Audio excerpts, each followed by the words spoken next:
स्वागत है दोस्तों आप सभी का आपका अपने चैनल वीके ऑनलाइन क्लास में। तो आज के इस वीडियो में हम लोग देखने वाले हैं दोस्तों पर्यावरण से जुड़े कुछ महत्वपूर्ण प्रश्नों को, जो कि आपके आगामी सभी एग्जाम के लिए अत्यंत महत्वपूर्ण है। तो पहला प्रश्न है दोस्तों, पारिस्थितिकी शब्द का सर्वप्रथम प्रयोग किसने किया था? तो किन्होंने किया था दोस्तों? इसका आंसर हो जाएगा ऑप्शन ए, रिटर ने किया था। अगला प्रश्न देखते हैं। प्रश्न है दोस्तों, जैव कारक है, तो जैव कारक क्या है दोस्तों?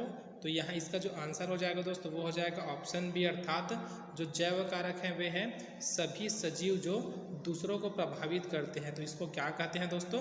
जैव कारक कहते हैं। अगला प्रश्न देखते हैं। प्रश्न है, भोजन, स्थान तथा प्रकाश के लिए सबसे अधिक प्रतिस्पर्धा होती है, तो किनमें होती है दोस्तों? भोजन, स्थान और प्रकाश के लिए सबसे अधिक प्रतिस्पर्धा। तो इसका जो आंसर है दोस्तों वो हो जाएगा ऑप्शन ए, अर्थात एक स्थान के निकट संबंध की जातियों में। तो इनमें क्या होता है दोस्तों? भोजन, स्थान और प्रकाश के लिए प्रतिस्पर्धा अत्यधिक होती है। अगला प्रश्न है, चट्टानों के बड़े बड़े टुकड़ों के टूट टूट कर सूक्ष्म कणों में परिवर्तन होने को कहते हैं, क्या कहते हैं दोस्तों इसको? तो इसको ऑप्शन ए हमारा सही हो जाएगा दोस्तों, अर्थात अपक्षमन कहते हैं। ठीक है दोस्तों, क्या कहते हैं? अपक्षमन कहते हैं। इसको आप लोग याद रखिएगा। देखते हैं अगला प्रश्न। प्रश्न है दोस्तों, चरने वाले जंतु वनस्पति का प्रकार बदल देते हैं। ठीक है, क्या है? चरने वाले जंतु वनस्पति का प्रकार बदल देते हैं। तो किस प्रकार की वनस्पति का प्रकार बदल देते हैं दोस्तों, या फिर किसके द्वारा बदल देते हैं? तो इसका जो आंसर है दोस्तों वो हो जाएगा ऑप्शन सी, वर्णात्मक चराई द्वारा। ठीक है, तो ऐसे चरते हैं, अर्थात वर्णात्मक चराई द्वारा क्या होता है? तो वनस्पति का प्रकार बदल देते हैं। अगला प्रश्न है, एक पौधे अथवा उसकी जाति को पौधों के वातावरण के बीच संबंधों के अध्ययन को कहते हैं। ठीक है दोस्तों, तो क्या कहते हैं? तो ऑप्शन है हमारा यह सही हो जाएगा दोस्तों, स्वपारिस्थितिकी कहते हैं। ठीक है, अच्छे से क्वेश्चन पढ़ लीजिएगा, फिर आप जब भी मार्क करते हैं उसके बाद मार्क कीजिएगा। अब देखते हैं अगला प्रश्न। अगला प्रश्न है, पृथ्वी की आकृति से संबंधित पारिस्थितिक कारकों को कहते हैं, तो क्या कहते हैं दोस्तों? इसका जो आंसर हो जाएगा वो है ऑप्शन डी, अर्थात मृदीय कहते हैं। अगला प्रश्न है दोस्तों, पारिस्थितिक तंत्र की सर्वप्रथम विचारधारा दी, तो किन्होंने दी थी दोस्तों? तो इसका जो आंसर हो जाएगा वो है ऑप्शन बी, अर्थात ए जी टेंसले ने। अगला प्रश्न देखते हैं। प्रश्न दिया दोस्तों, खाद्य श्रृंखला में मनुष्य है, तो मनुष्य क्या है दोस्तों? खाद्य श्रृंखला में उत्पादक है, उपभोक्ता है, अपघटक है, या फिर इनमें से कोई नहीं। तो इस क्या है दोस्तों? इसका जो आंसर है वो हो जाएगा ऑप्शन बी, अर्थात जो मनुष्य है खाद्य श्रृंखला में वो उपभोक्ता है। अगला प्रश्न है, हरे पौधे प्रकृति में है, तो उपभोक्ता के रूप में है, उत्पादक के रूप में है, ए और बी दोनों के रूप में है, या फिर इनमें से कोई नहीं। तो इसका जो आंसर है दोस्तों वो हो जाएगा ऑप्शन बी, अर्थात उत्पादक के रूप में। अगला प्रश्न है, खाद्य श्रृंखला प्रारंभ होती है, तो किसी से प्रारंभ होती है दोस्तों? जो खाद्य श्रृंखला है तो वो स्टार्ट होती है उत्पादक से। अगला प्रश्न है दोस्तों,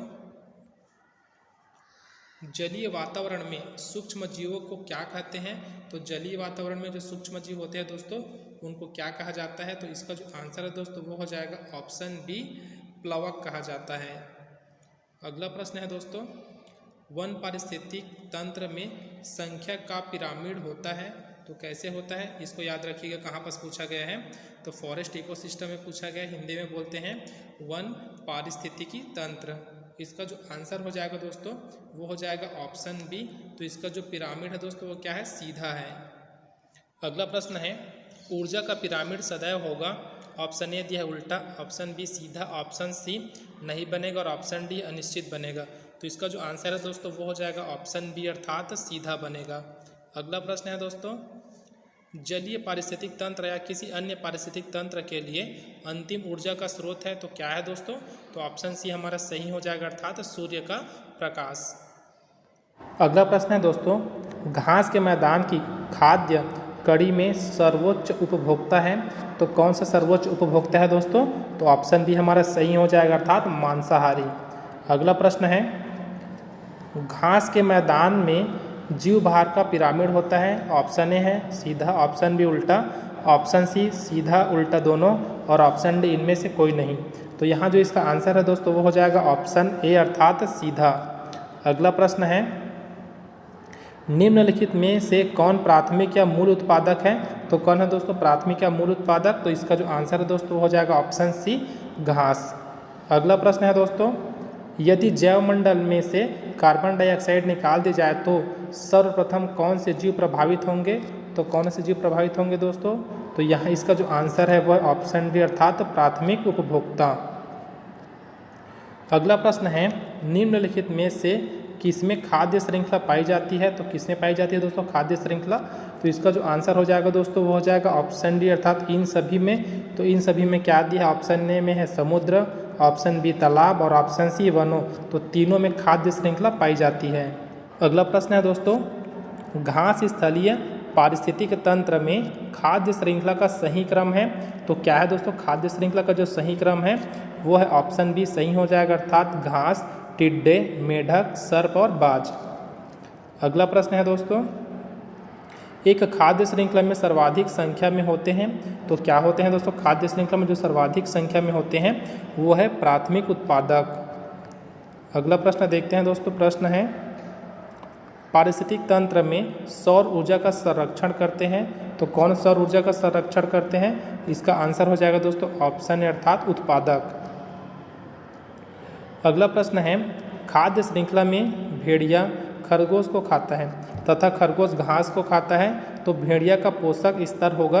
तो क्या होगा दोस्तों? जो भेड़िया का पोषक स्तर है वो हो जाएगा द्वितीयक उपभोक्ता। अगला प्रश्न है दोस्तों, निम्नलिखित में से कौन सा प्राथमिक मांसाहारी है? तो कौन है दोस्तों प्राथमिक मांसाहारी? तो इसका जो आंसर है दोस्तों वो हो जाएगा ऑप्शन डी अर्थात मेढक। अब ये मेढक कैसे हुआ दोस्तों देखते हैं। सबसे पहले हमारे पास क्या आता है? घास। हम लोग पिछले क्वेश्चन में देखे थे तो घास सबसे पहले था, उसके बाद टिड्डा था। टिड्डा क्या करता है? घास को खाता है। लेकिन उसके बाद क्या था दोस्तों? मेढक। तो मेढक क्या करता है? वो मांसाहारी है। क्यों मांसाहारी है? क्योंकि वो टिड्डे को खाता है। तो इसीलिए यहाँ पास क्या हुआ है दोस्तों? ऑप्शन डी हमारा सही हुआ है। अगला प्रश्न देखते हैं दोस्तों, प्रश्न है, पारिस्थितिक तंत्र के दो भाग हैं तो कौन कौन से दो भाग है दोस्तों पारिस्थितिक तंत्र के? तो ऑप्शन सी हमारा सही हो जाएगा दोस्तों यहाँ जीवीय तथा अजीवीय। तो ये क्या है दोस्तों? पारिस्थितिक तंत्र के दो भाग हैं। अगला प्रश्न है दोस्तों, पारिस्थितिक तंत्र में निरंतर आवश्यकता होती है।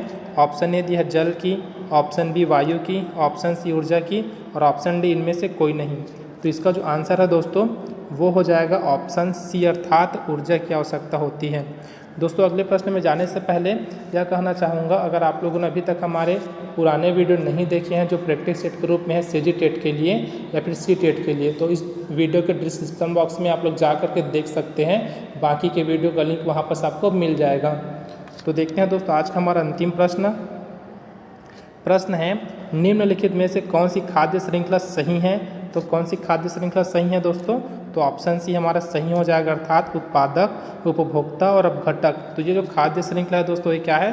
सही है। तो हमारा ऑप्शन सी यहाँ से करेक्ट हो जाएगा। तो इस प्रकार आज के वीडियो में बस इतना ही दोस्तों। वीडियो अगर आपको हेल्पफुल लगा हो तो वीडियो को जरूर लाइक करें, साथ ही अपने दोस्तों में ज़रूर शेयर करें।